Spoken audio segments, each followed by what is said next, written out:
I was just paying for groceries when an old security guard grabbed my arm, stared straight at my wife Sarah across the aisle, and whispered for words that still haunt me. "Is that your wife?" I nodded, thinking it was some random comment. Then he leaned closer, voice barely audible over the store music, and said, "Follow me, right now, before she notices." My stomach dropped like I just stepped off a cliff. Before we continue with this video, please subscribe, and turn on the notification bell for updates. We walked in together like any normal Tuesday, laughing, teasing each other about who ate the last yogurt. 8 years married, still holding hands in public. Everything felt safe. Until that moment, what he showed me in that tiny security room made my knees buckle. A single video clip, one text message screenshot, proof that the woman I loved had been hiding something massive, something that could end us. This isn't just a story. It happened last month. And it's the kind of secret that could be hiding in your own relationship right now. You think you know someone completely? Watch this, because what came next destroyed everything I believed about our marriage. And it started with one quiet question from a stranger who had no reason to care.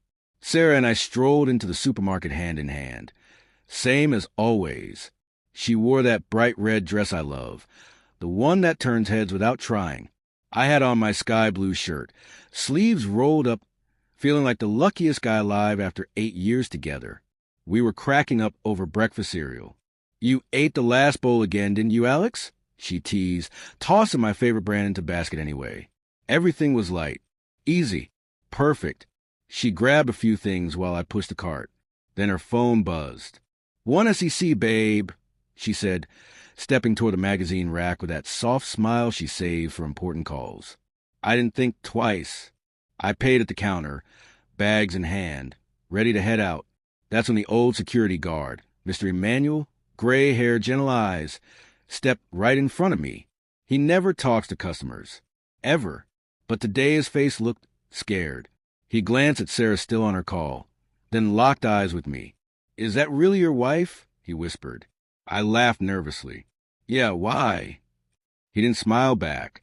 "Follow me to the back," he said, voice low and urgent. "Right now, before she sees us." My pulse jumped. What the hell was happening? My heart slammed against my ribs as I followed Mr. Emmanuel down the narrow hallway. Every step echoed. Sarah was still on her call, oblivious, twirling her hair like nothing was wrong. He unlocked the tiny security room and shut the door behind us. Click.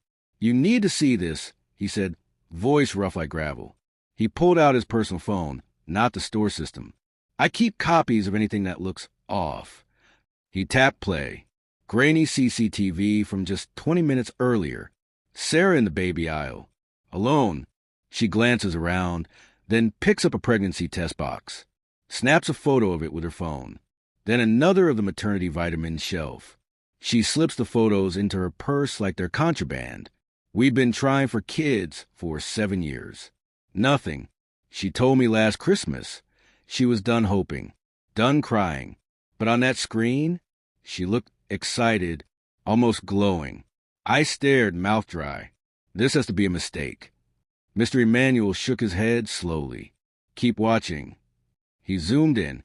One of the photos she took wasn't the shelf. It was a screenshot of a text conversation on her own phone. I read the name at the top.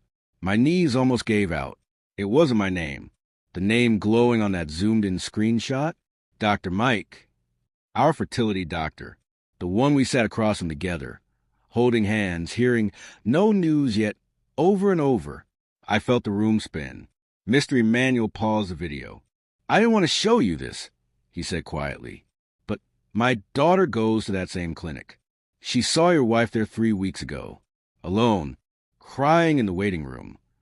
The text underneath the name read, "Results positive. It's definitely his.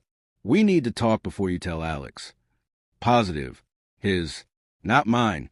We've been through every test, every shot, every failed round. I blamed myself silently for years. Told her it was okay if we never had kids. She'd hug me, say she loved me anyway. All lies. My chest burned. Anger, hurt, disbelief crashing together. How long? I whispered to the empty screen. Mr. Emmanuel just looked at me with pity. Long enough. I wanted to smash something. Anything. Instead, I asked the question burning in my throat. What would you do if the life you built was suddenly revealed as someone else's fantasy? I didn't wait for an answer. I shoved the door open and marched straight toward the parking lot. Sarah was just hanging up her call when she saw my face. Sarah's smile vanished the second she saw me charging toward her across the lot, phone still in hand. Face pale.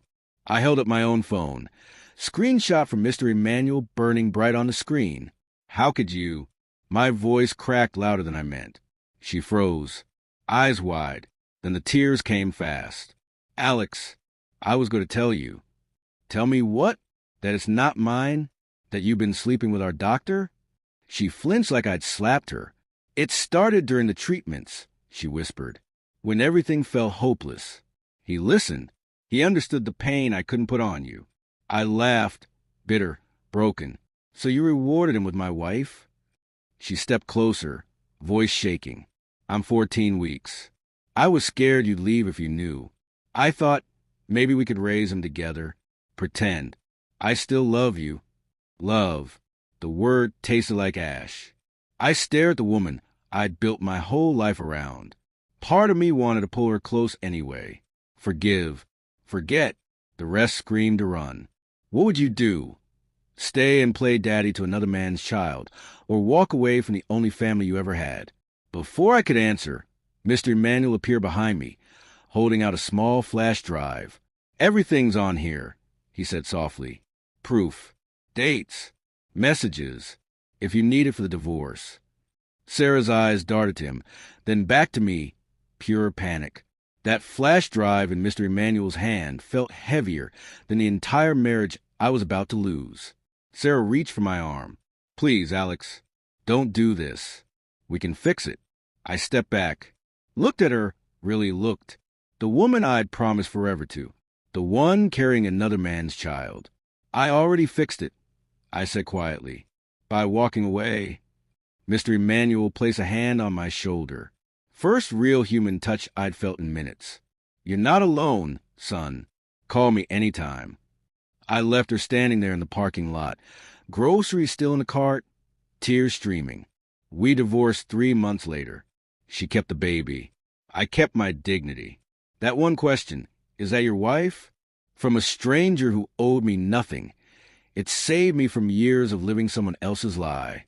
Sometimes the people who see the truth clearest are the ones we never expect. Trust your instincts. Never ignore a warning. Even if it comes from an old man in a supermarket vest. This could happen to you tomorrow. Check in on your relationship today. Really check. If this story gutted you, smash that like button. Drop in the comments. Would you have stayed? Forgiven? I read every single one. Subscribe and hit the bell. More real stories that hit hard are coming. Because sometimes one question changes everything, and you never see it coming.